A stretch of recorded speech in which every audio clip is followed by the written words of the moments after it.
নমস্কার। আপনারা নিশ্চয়ই শুনেছেন ওই পাবলিকের মাঠ আর কেওড়াতলা পার করে আমার তুলকালাম ছবিটি মুক্তি পেয়েছে।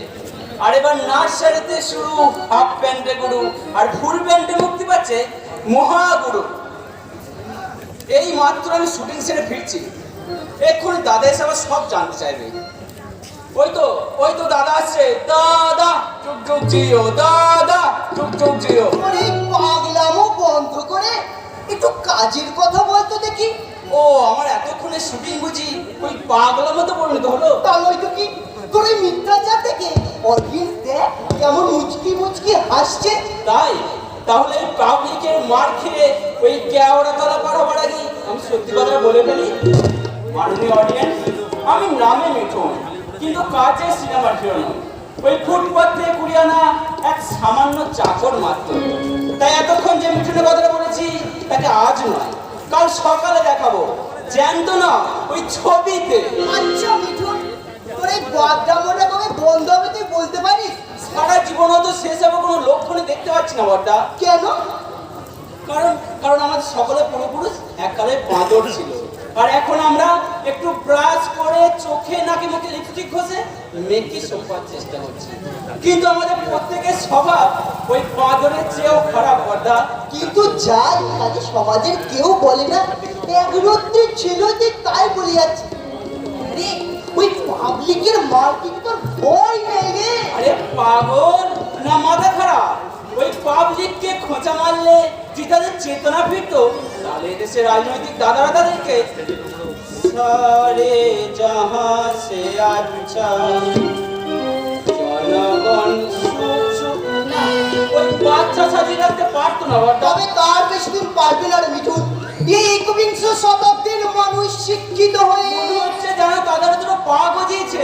তার মানে তুই কি বলতে চাইছিস? আরে আমি কি বলবো, আর আমি বললে এই শিক্ষিত গণ্যমান্য ব্যক্তিরা শুনবেই বা কেন? তাহলে কথা বলছে কে? বলছে আজকের ইঙ্গ বঙ্গ শিক্ষিত সমাজের জীবন্ত দর্পণ। মাথা আর মুন্ডু নিরক্ষরতা দূরীকরণ করে আমাদের দেশের সরকার। গোড়ায় বলো দাদা, গোড়ায় বলো। এদেশের ছেলেরা লেখাপড়া শিখে শুধুমাত্র চাকরির আশায়, যাতে তারা বৃদ্ধ বাবাকে ঠেলে দিতে পারে এক অজানা ঠিকানায়, আর আত্মীয় পরিজনদের তাই পথ স্বীকার করে অন্যত্র গড়ে তুলতে পারে আমারও তো নীতির এক ছোট্ট সংসার। কেউ কেউ লেখাপড়া শিখে শুধুমাত্র পরপর বাড়ানোর লোভে।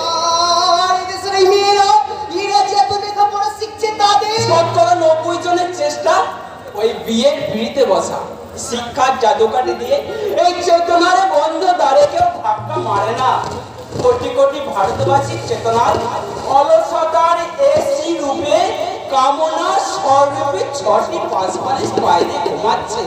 সে ঘুম ভাঙানোর সাধ্য এদেশে বর্তমান শিক্ষাবর্তে নেই বর্ণা। মিঠুন, শুধু আমি নই রে মিঠুন, যে দেখ আমার সঙ্গে গোটা শিক্ষিত সমাজ গালে হাত দিয়ে বসে বসে ভাবছি তোর মতো একটা ছেলের মুখে আছে কি ভাষা। এই ভাষা আমার নয় বর্তা, আমার মূর্তি বলাচ্ছে অন্য একজন।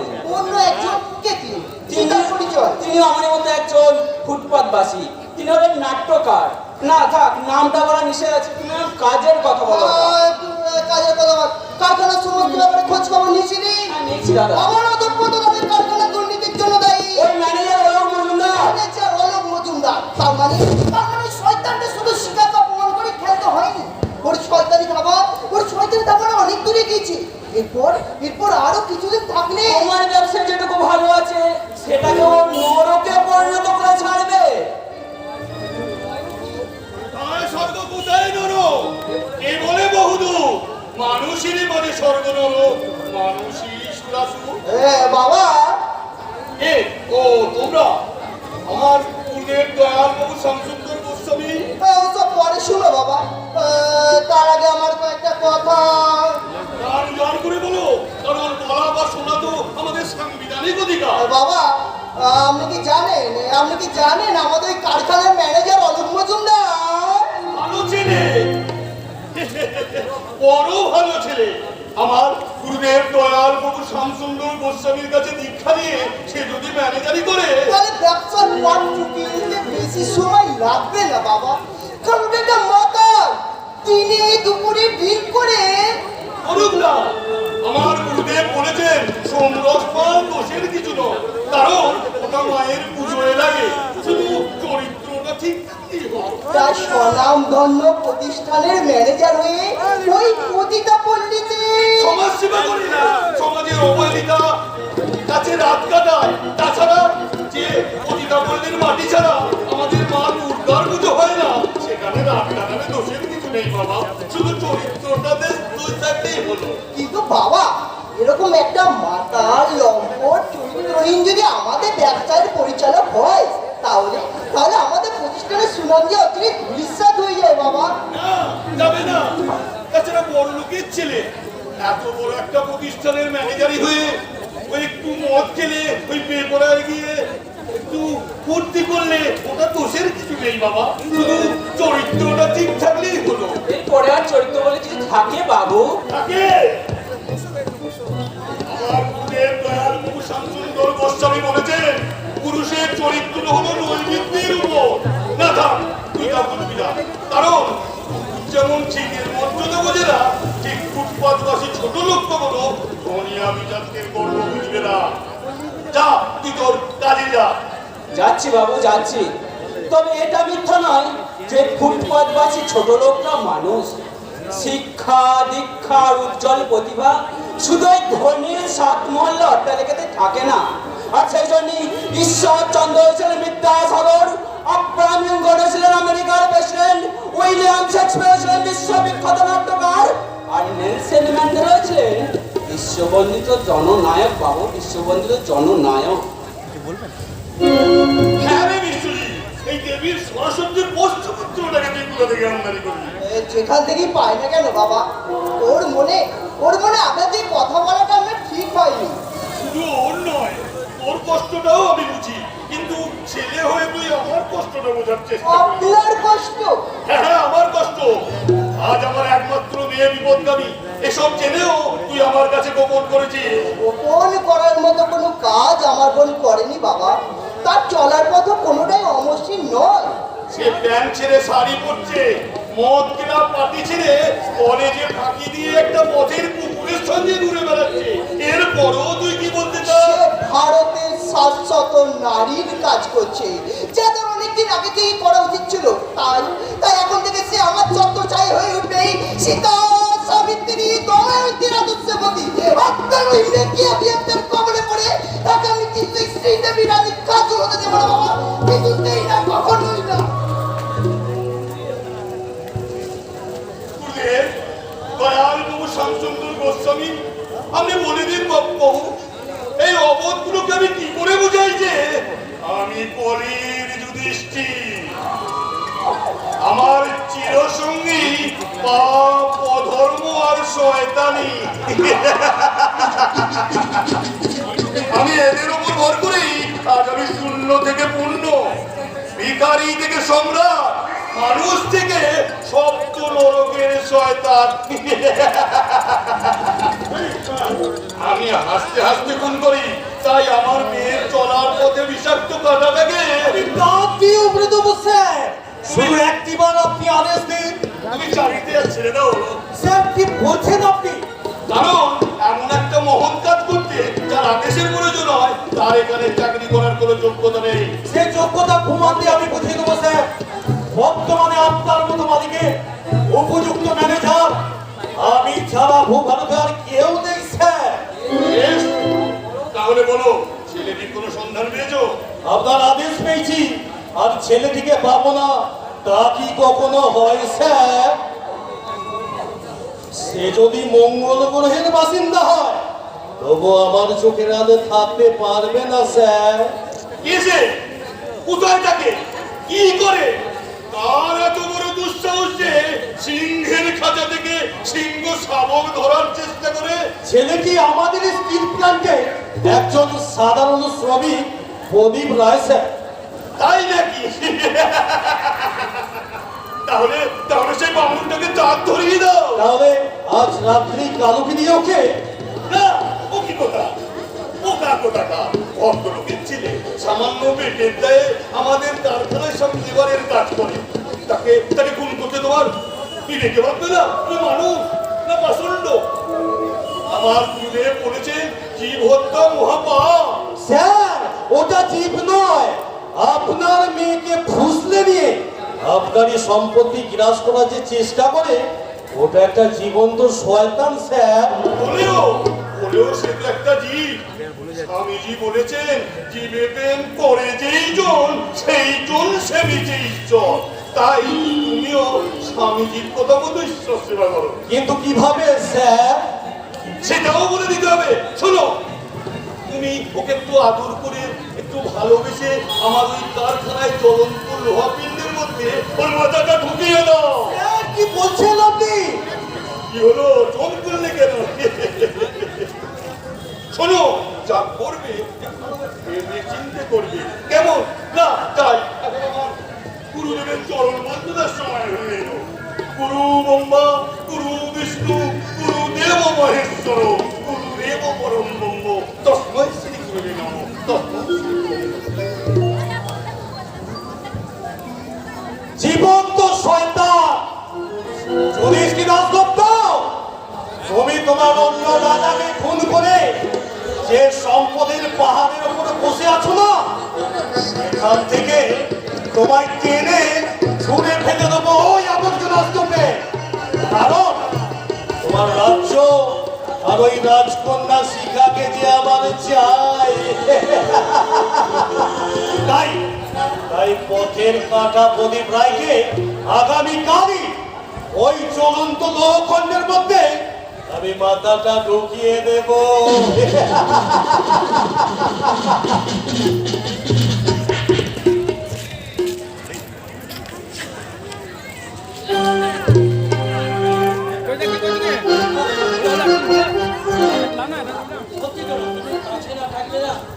আমি লাইফটাকে এভাবে এই তাহলে মাঝে মাঝে তুমি সে কথাটা ভুলে যাও কেন? ভুলে যা তোমাকে, তুমি আমাকে হাসালে না। তোমাকে ভুলে যাওয়া মানে তো এই গোটা পৃথিবীটাকেই ভুলে যা ডালে। এই তাই নাকি? হ্যাঁ, সত্যি তাই। তুমি কাছে থাকলে মনে হয় সারা পৃথিবীটাই যেন আমার পায়ের ধরা। ফোনটা থাকুক বাবা এই নিয়ে শুধু, নেবে। এই চলো না, আজ আমরা চৌধুরীর ওই বাড়িতে পাঠতে গিয়ে আমরা দুজনে একা ছাড়া মিশে মেরে একাকার হয়ে যাই। না না, কোনো পার্টিতে যেতে আমি না। কেন? পার্টিতে গেলে তুমি আর পাঁচজনের সঙ্গে এমন ভাব বসে যাও যে আমি তোমাকে একলাই পাই না। আহ, এ তুমি কি বলছো শুনি? কারণ জেনে তো সব লিডার, তাই তো সবার সঙ্গে এমনি করে মিশে যেয়ে আমি যে নিজেকে এখন এনজয় করতে চাই। না না, আমি তোমায় এভাবে চাই না। তুমি আমার, শুধু আমারই হয়ে থাকবে। তা হয় না ডিয়ার, কারণ তোমার এই অফুরন্ত যৌবনী আমার পাঁচটা ভুবন এসে আমার পাশে না বসলি আমার জীবনটা যে একবার এনজয়ই হয় না। তাহলে তুমি আমার স্ত্রী হয়ে নিজেকে আর পাঁচজনের কাছে এভাবে ফিরিয়ে যাবে? শুনি তুমি না বড্ড সেখানে বুঝেছো? আচ্ছা তুমি ভুলে যাচ্ছ কেন ডায়েরি? বর্তমান যুগে এরকম হিসাবকে কখনো বিলিয়ে দিয়ে বলে না শুধু চারিদিকে সবকিছু এমন করে যদি সত্যি হয় আর সেটাই বলে। এনজয় করো, আমি অফিস যাচ্ছি। এই আজ তোমাকে অফিসে আমি যেতে দেবো না, কারণ আমি ড্যাডিকে বলে দিচ্ছি আজ তুমি অফিসে যাবে না। না না, অফিস আমার যেতেই হবে, কারণ একটা অফিসের জরুরি কাজ বাকি আছে। না, কাজ কই? কাজ করবে তুমি, তবে অফিসে নয়, আমার সঙ্গে আমার বেডরুমে আমরা দুজনে মিলে ঠোঁটে ঠোঁট মিলে এমনি করে কি বলবো জানো? বলবে লা লা লা লা লা লা লা রে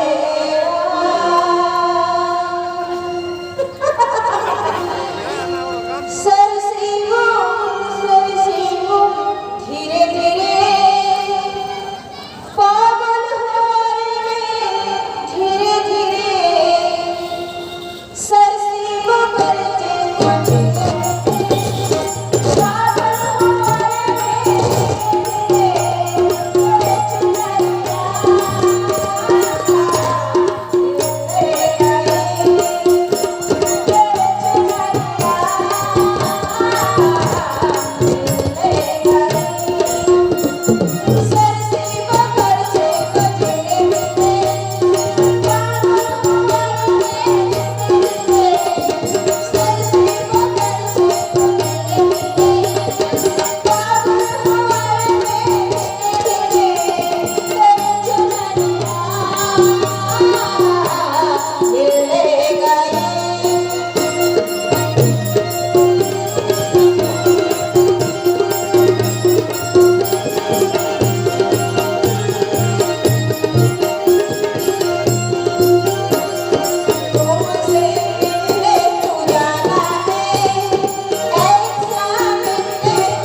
জমজমাট রঙিন দৃশ্য।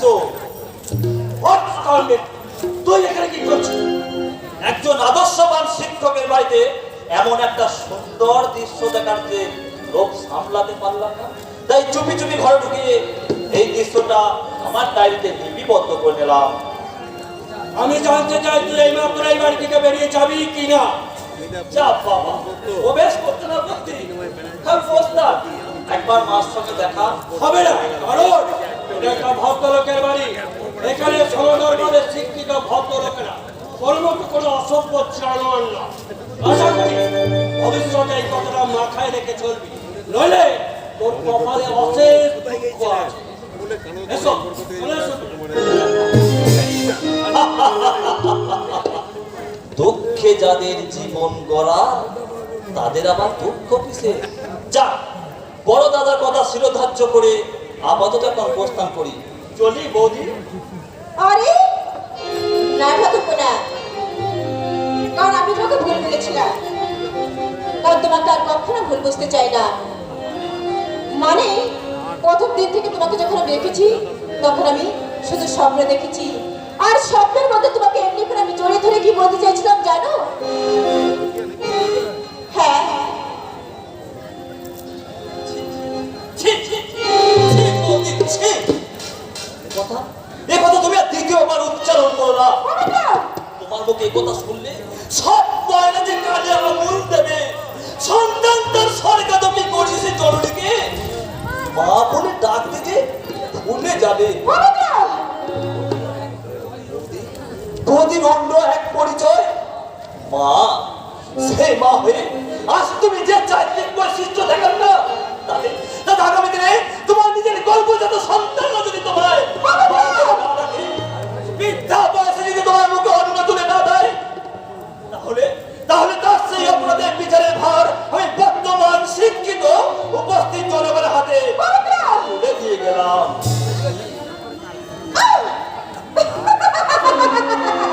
সারা খুঁড়ে লেখো, সারা সতীপনা দেখাচ্ছে। আরে যা যা যা, বলি আমার এই যৌবনের মধু খেতে কত ভ্রমণ এমনি করে ছুটে আসে, আর তোর মতো তো সামান্য একটা খুদে লেখো।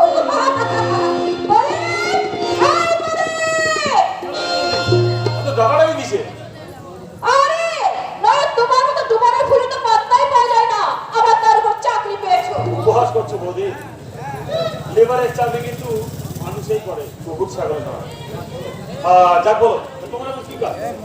কেন কাজ না থাকলে বুঝি আমি তোমাকে ডাকতে পারি না? তা কেন পারো না?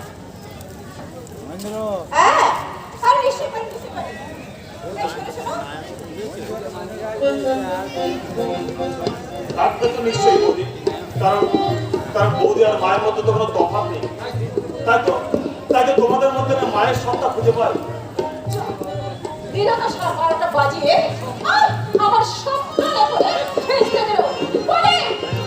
আচ্ছা বৌদি, তোমার এই বেমানান পোশাক ছেড়ে তুমি শাড়ি পরতে পারো না? শাড়ির কথা বলছো? আরে শাড়ি পরলে তো আমাকে বুড়ো দেখাবে। তাছাড়া এই শাড়ি পরলে তোমার কি লাভ হবে বলো তো?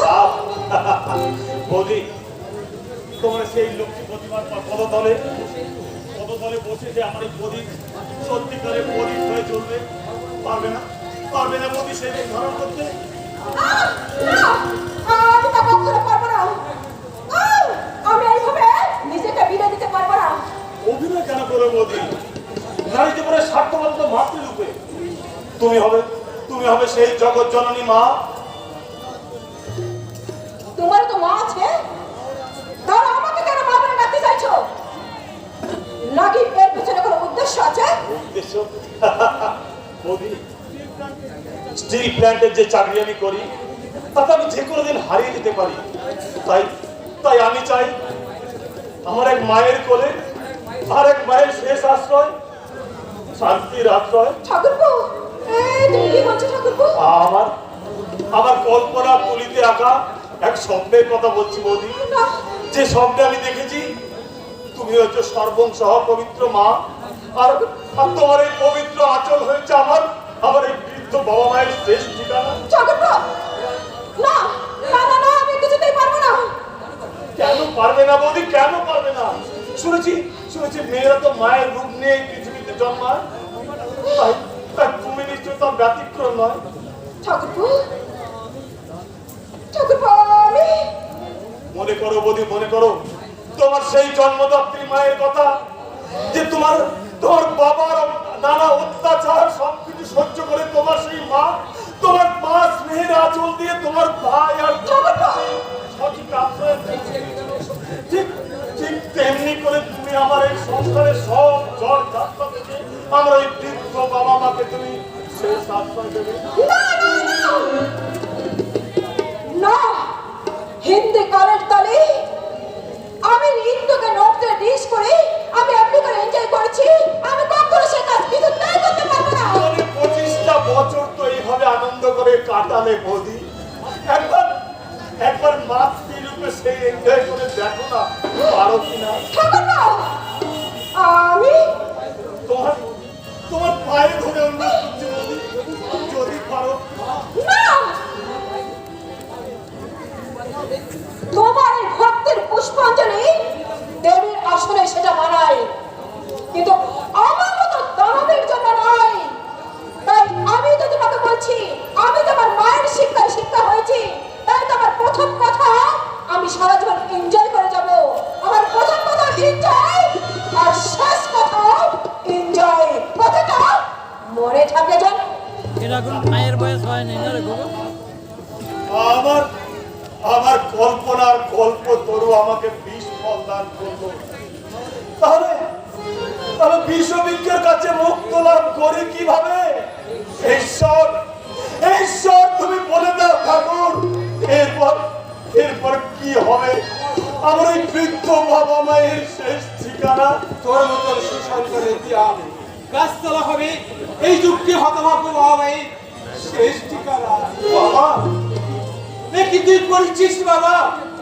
তুই এমএ পাস করে সামান্য একটা শ্রমিকের চাকরি নিয়েছিস রে বাবা।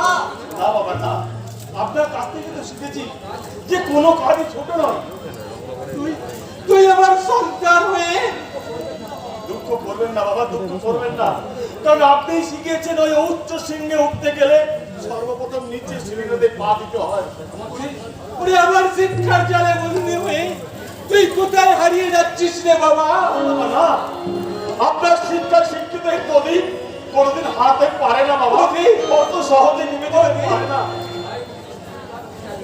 তাই যদি তুই স্টিল প্ল্যান্টে চাকরি নিয়েছিস, ওই হতো বাবা মাকে যদি তোর কাদামারি ছিল, তাহলে মাগো, এই সংসার কারাগারের দায়িত্ব মানুষের দায়িত্ব অনেক, আর কোনো কিছু তো পালন করতে পারলে তাই একবার আমি শেষ চেষ্টা করে দেখি না বিন্দু দিয়ে সিন্ধুর কোনো উপকারে লাগে কিনা মা, উপকারে লাগে কিনা। তাই বলে নিজেকে শেষ করে বাবা। বাবা না, আপনার আদর্শের শিক্ষায় বোধ শিক্ষায় এই প্রদীপ আপনাদের পদতলে যেরকম আমরা চলেছি এখনো চলছে আর ভবিষ্যতে এই দুনিয়ার সংসারে সত্য লোকের লোভী মানুষের দায়ে সে কখনো নিভে যেতে পারে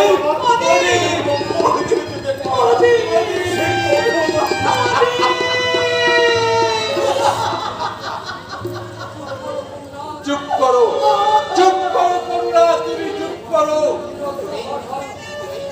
তুমি যে রত্ন গর্ভা কন্যা, তোমার গর্ভে যে সন্তান জন্মগ্রহণ করেছিল, চোখের জল পেলে তার চলার পথকে তুমি পিছনে করে দিও না কন্যা। কিন্তু আমি কেমন করে চুপ করে থাকবো? আমি যে আমার সহ্য করতে পারছি না। আমার সামনে নিজের জীবন বাজি রেখে আমাদের উদ্ধার করবার বইতে এই বাচ্চা মুন্ডার কাছে প্রার্থনা করে বলো তার স্বপ্ন যেন সার্থক হয়, সার্থক হয়। আপনার স্বপ্ন সার্থক হতে আর কি বাকি আছে? দুটো তো বেকার কন্ট্রাক্টে চাকরি পেয়েছে, আর কি চান আপনি? বাবা, বলতে চাও সেটা স্পষ্ট করে বলো বৌমা। না বুঝতে পারার মতো কচি খুকি তো আপনি নন মা।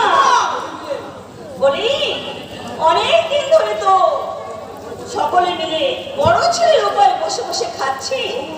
বাবা, আমরা এবার দয়া করে একটু একটু ছোট ছেলে আর মেজো ছেলের উপরে ভর করুন, কারণ আমাদের তো ভবিষ্যৎ বলে কিছু আছে। বাবা, আমরাই বা কি করে বৌমা? তোমরাই যে আমাদের ভবিষ্যৎ। না কামা একদম করবেন না বলে দিচ্ছি।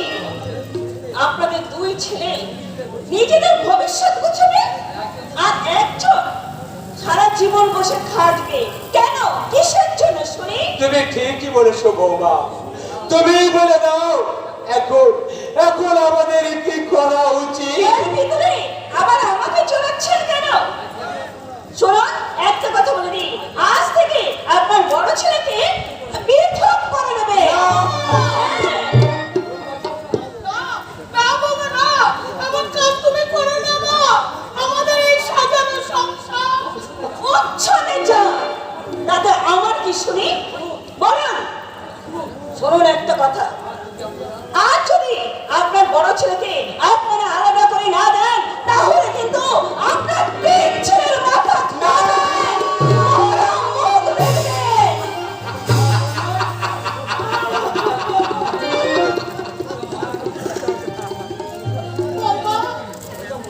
শুনুন, এই সমস্ত মায়া খানায় এই মুখ বিড়ালকে ভোলাতে আসবেন না। বৌমা, হ্যাঁ, আপনারা আপনার বড় ছেলেকে আজ থেকে যদি পৃথক করে না দেন আর তার রোজগারে যদি আপনারা খান, তাহলে মনে করবেন আপনার ছোট ছেলে ওই প্রদীপের মাথাটা চিবিয়ে খাবে।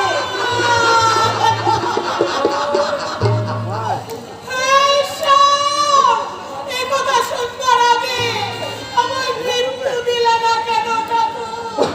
আমার মৃত্যু দিল না।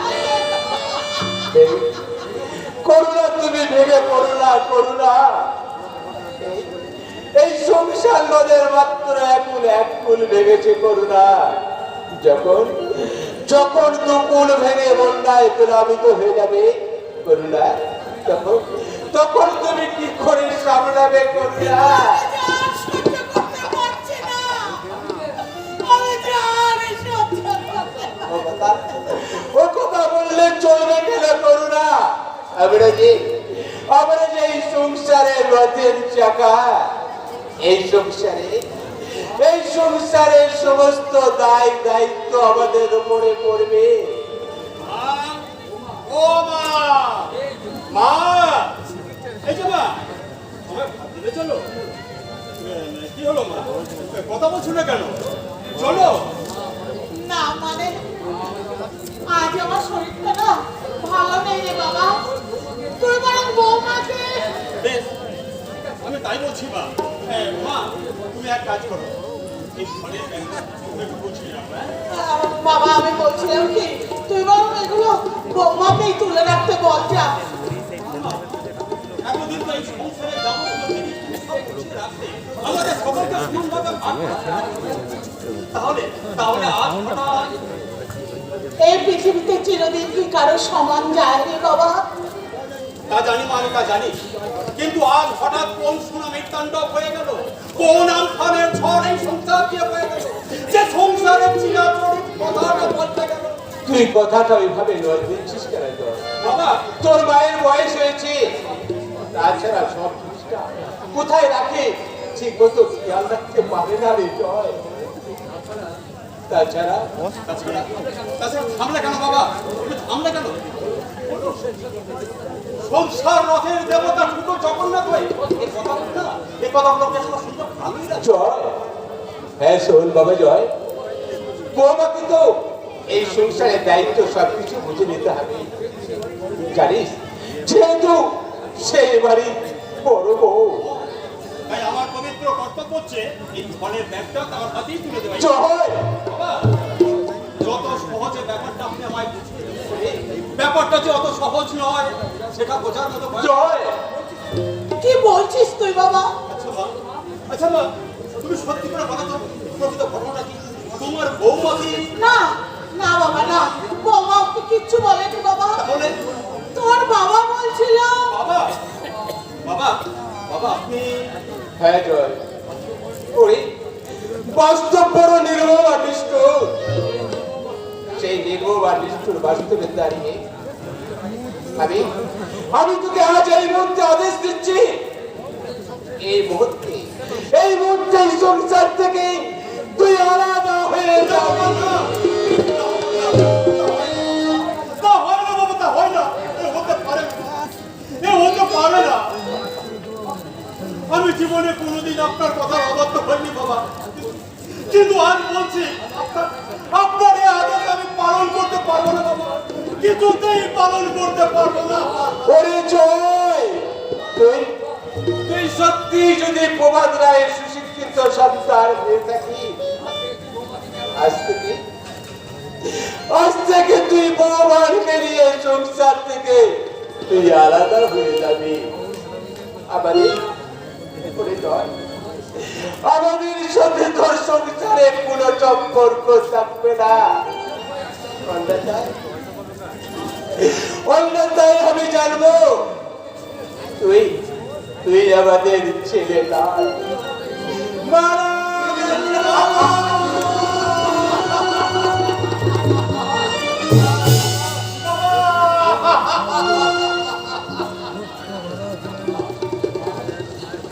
বাবা, বাবা তুমি কি আমি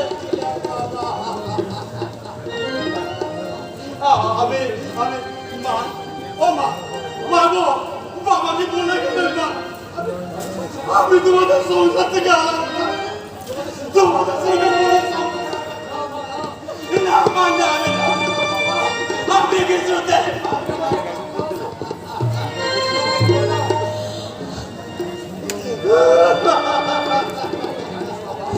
জয় জয়, তুই তো জানিস বাবা, তোর বাবার সিদ্ধান্তের উপরে কথা বলার দুঃসাহস আমার নেই।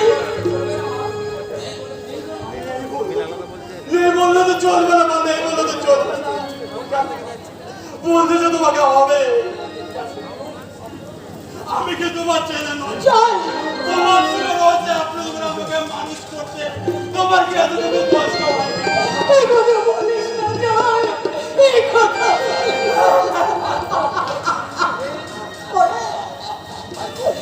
আজ পক্ষ বিদেশিত করে তুমি যদি আমায় আলাদাই করবে, তাহলে যখন জন্মগ্রহণ করেছিলাম সেই জন্মে তোর আমার গলা নেবে।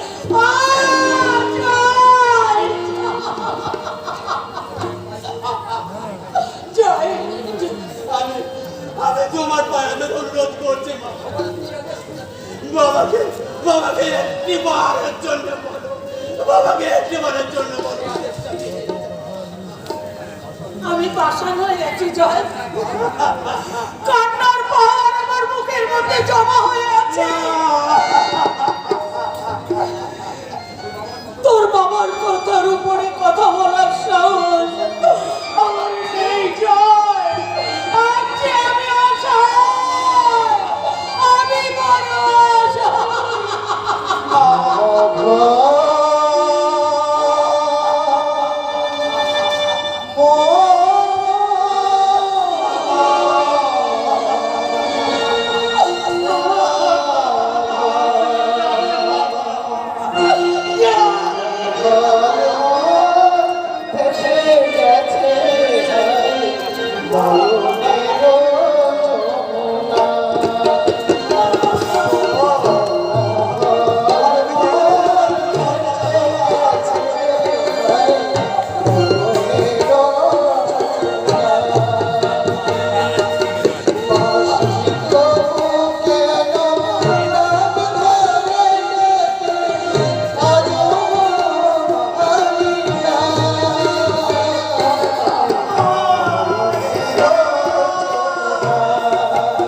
বলেছে আমি তোমাকে খেলনা করে খেলনা হয়ে থাকতে দেবো না। সেখান থেকে তোমাকে আমি টেনে কিন্তু তাতেই তুমি দুঃখের সাগর হারিয়ে যাবে, তুমি দুঃখের নেমার জলে হাবুডুবু খাবে, কিন্তু কিন্তু মুক্তি নয় পাবে না। আমি বুঝতে পারছি না কেন তুমি এত ভেঙে পড়ছো বলো তো প্রদীপ, কেন তুমি এরকম কথাগুলো বলছো নাকি? কারণ বাস্তবতা শক্ত মাটিতে পা দিয়ে চলতে চাই বলে। তাই তাই আমার অনুরোধ, তুমি একবার আমার কথা চিন্তা করে অনেক চিন্তা করে যখন আজকে রেখে এসেছি তখন ফিরে যাওয়ার কোনো কথাই হয় না প্রদীপ। যতদূর তুমি এগিয়ে এসছো ততটাই তুমি পিছিয়ে যাও, কারণ এই পথ বড় বন্ধ, বড় দুর্গম। মনের সাথে সংগ্রাম করে যখন তুমুল সংগ্রাম করে যখন এগিয়ে এসেছি তখন পিছিয়ে যাওয়ার কোনো কথা হয় না প্রদীপ। তুমি জানো না শিখা, জানি আমি তোমাদের কারখানার একজন সামান্য লেবারে চাকরি করি। তাতে কি হয়েছে প্রদীপ? আমি ধনী কিংবা চাকরিজীবী ছেলে তো চাই না, আমি চাই কি মনের মতো মানুষ। অজ্ঞানের মতো কথা বলো না শিখা, প্রদীপ কারণ কারণ আমার 1 মাসের মাইনে দিয়ে তোমার এক জোড়া জুতো কেনা যাবে না। বেশ, তাহলে আজ থেকে আমি জুতো পরে ছেড়ে দেবো। কিন্তু এই দুঃখে নিমজ্জিত সংসারে তুমি খাবে কি? কেন? প্রকৃতির আলো বাতাস আর শুধুমাত্র হচ্ছে তোমার এই খুব ভালো ভালোবাসা। তুমি লজ্জা নিবারণ করবে কি দিয়ে? তুমি হবে লজ্জা নিবারণ, অঙ্গের ভূষণ। এই আজ তোমার তাহলে মুক্ত কণ্ঠে স্বীকার করে এলাম, তুমি আমার ভৈরবী শিখা। তাহলে দাও, আজ থেকে প্রদীপের শিকার জন্মের অধিকার তুমি আমাকে দাও।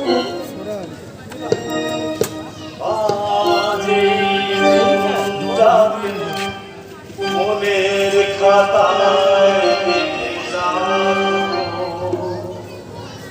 আমায় করবে মনে কাছে জুড়ে যেখানে আজ এই দিনটাকে মনের খাতায় লিখে দাও। আমায় করবে মনে কাছে জুড়ে যেখানে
এখন তোমার অনেক গান গাওয়া হয়েছে, এবারে তুমি কলেজ যাও, আমি কারখানায় যাচ্ছি।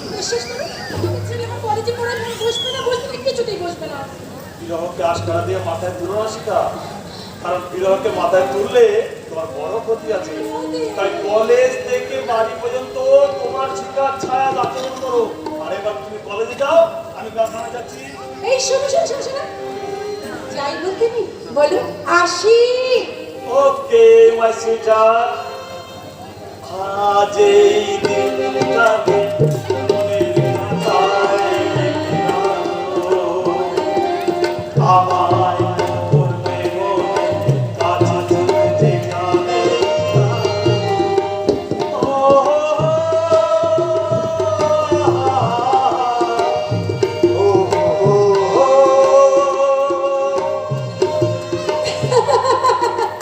প্রদীপ, প্রদীপ তুমি আমাকে বলছিলে না, তুমি ঐশ্বর্যের কথা বলছিলে না যে তোমার পবিত্র ভালোবাসার স্বর্গের সুখ আছে, তার সাথে পৃথিবীর কোনো কিছু তুলনা হয় না।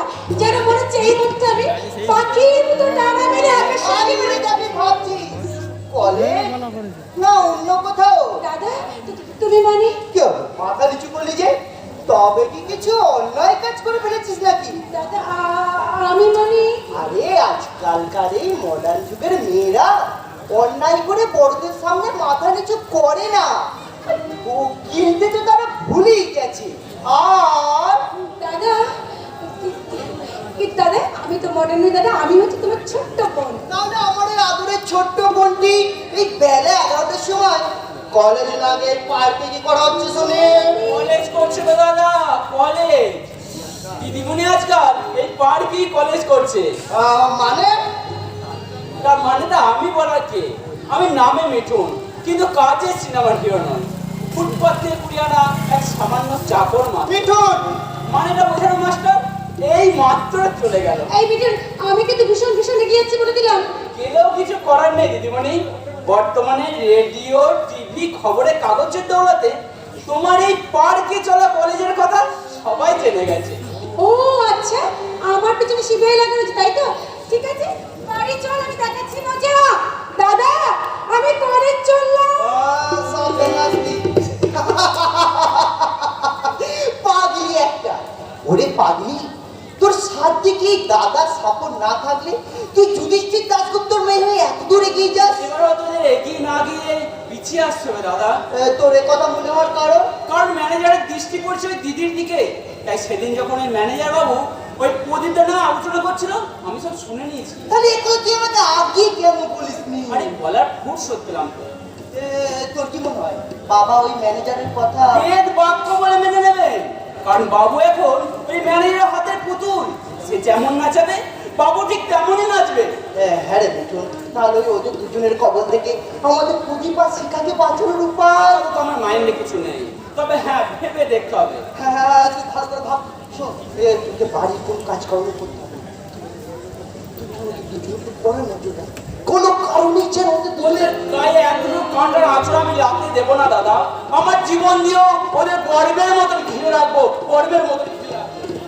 অন্যায়, পাপ আর অধর্ম আজ বাবাকে পুরোপুরি গ্রাস করে নিয়েছে। ওদের কবল থেকে বাবাকে মুক্ত করার কোনো পথই আজ আর খোলা নেই। সর্বশেষ পন্থা অবলম্বন করতে গেলে আমাকে ভুলে যেতে হবে মোহাম্মদের সেই বাণী, পিতা স্বর্গ পিতা ধর্ম পিতা হি পরমং তমঃ পিতরি প্রতিমা মন্যে প্রিয়ন্তে সর্বদেবতা। না না, তা কি করে সম্ভব? তার সম্ভব নয়। ওগো ধর্ম না চিনি, অন্যায় না চিনি, মা চামুন্ডা, মা তুমি বলে দাও মা, পিতার অন্যায়ের মূলচ্ছেদ করতে এই সন্তান হিসাবে আমার করণীয় কি? এই সন্তান হিসাবে আমার করণীয়, এই সন্তান হিসাবে কি বলছে আজকের এই সমাজ সংসার? আমি অপরাধী? এই স্বার্থের নেশে কুটিল মেয়ে মানুষের পাল্লায় পড়লে অন্যায়, অপরাধ বোধ, পাপ, হিংসা, লোভ এগুলো তো সঙ্গে করেই চলতে হবে। এই যে আমায় দেখুন, আমি এই সমাজের মধ্যে স্বার্থ, লোভ, হিংসা এগুলোকে সব সঙ্গী করে আমি কেমন বাজারে এরা ব্যাগ হাতে করে বাজার করতে চলেছে। মনে হচ্ছে এই বাজারের ব্যাগটা আমি ছুঁড়ে ফেলে দিয়ে ওই পাশানো ভগবানের কাছে জিজ্ঞাসা করি, হে ঈশ্বর, এই নারী জাতিটাকে তুমি কোন উপাদানে তৈরি করেছো ঈশ্বর? সঠিক উপাদানে তৈরি করেছেন বর্দা। কারণ ঈশ্বর যা করে তা সবই মানুষের মঙ্গলের জন্যই করে। মিথ্যা মিথ্যা মিথ্যা, তোমার এই ধারণা সম্পূর্ণ মিথ্যা পবিত্র। না বর্দা না, মিথ্যা নয়। নারী তো শুধু গর্ভবতী একা নয়, মাও তো নারী, তাহলে তাকেও কি ঈশ্বর? আরে পবিত্র না, মায়ের উপমা শুধু মাই পবিত্র। তাহলে এটা তো ভুল নয় বর্দা, নারী মহিষী। ভুল আমাদের যে আমরা তাদের সঠিক পথে চালনা করতে পারি না। আমি কি তোমার কথা বুঝে এটাই বুঝতে পারছি যে আমার অক্ষমতা, আমার অপদার্থতার জন্য আমার আজকের এই সোনার সংসারটা থেকে টুকরো হয়ে শ্মশানে পরিণত হয়ে গেল? না বর্দা না, সংসার কখন তার জন্য কিভাবে ভাঙে তা কেউ বলতে পারে না। এক অদৃশ্য অবাধ্য পর্দার কলহ এই প্রতিটি সংসারকে টুকরো টুকরো করে দিচ্ছে, সামান্য আত্মসুখ কেড়ে নিচ্ছে এই সমাজ সংসারের বুকে। শান্তির বাতাবরণ দাদা, শান্তির বাতাবরণ। এই পৃথক সংসারে জানা যায় না সহ্য করতে পারছি না পবিত্র।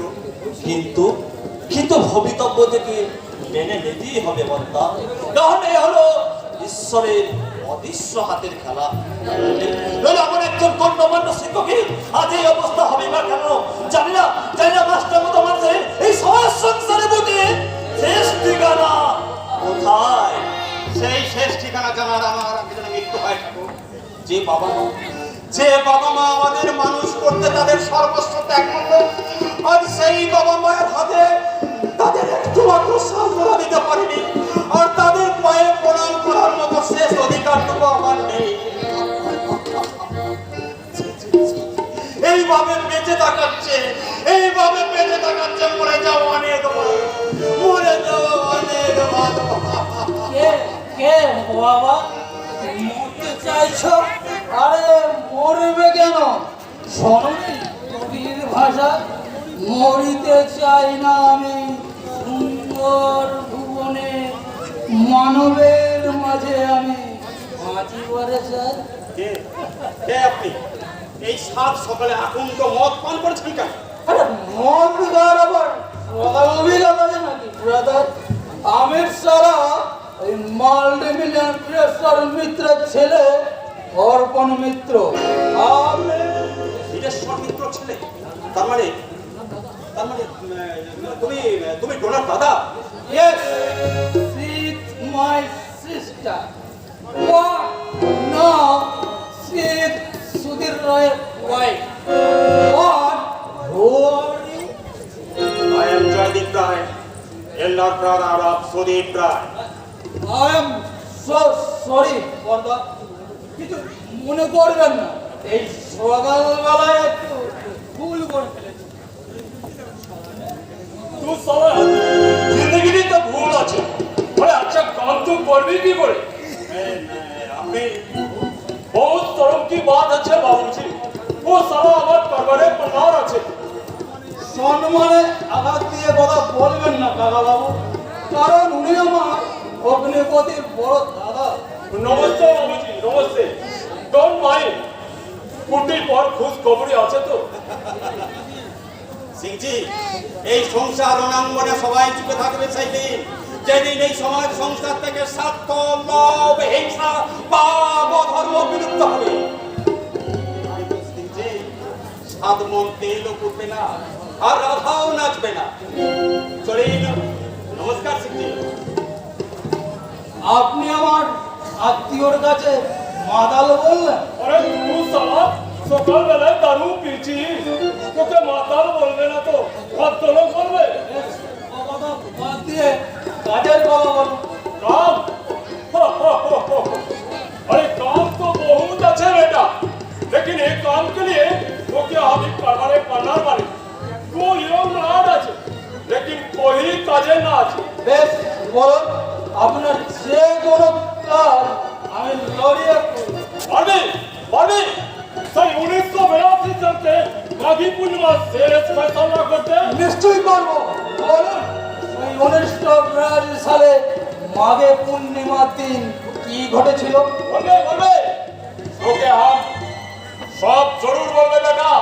তো ভাগাই একটা ছোট্ট কাম করে তোকে দেখাতে হবে। বলুন কিসে কাজ? আগামী সোমবার তুই যাবি ও যুধিষ্ঠির বাবুকে অফিস তো। ও সালা আমার 6 লাখ রুপিয়া হিসাবে গড়বড় করে নিচ্ছে, আর ওই রুপিয়া তোকে এমনি আদায় করতে হবে। ও টাকার জন্য আপনি চিন্তা করবেন না কাকাবাবু। মনে করুন ও টাকা আপনার ক্যাশে জমা পড়ে গেছে। আপনি বরং বলুন 1982 সালে মাঘে পূর্ণিমার দিন কি ঘটেছিল? বলবে বলবে ঠিক সময়কে দেখো জরুর বলবে বেটা। वही दिन का फैसला के लिए मैं अभी तक जिंदा हूँ। ये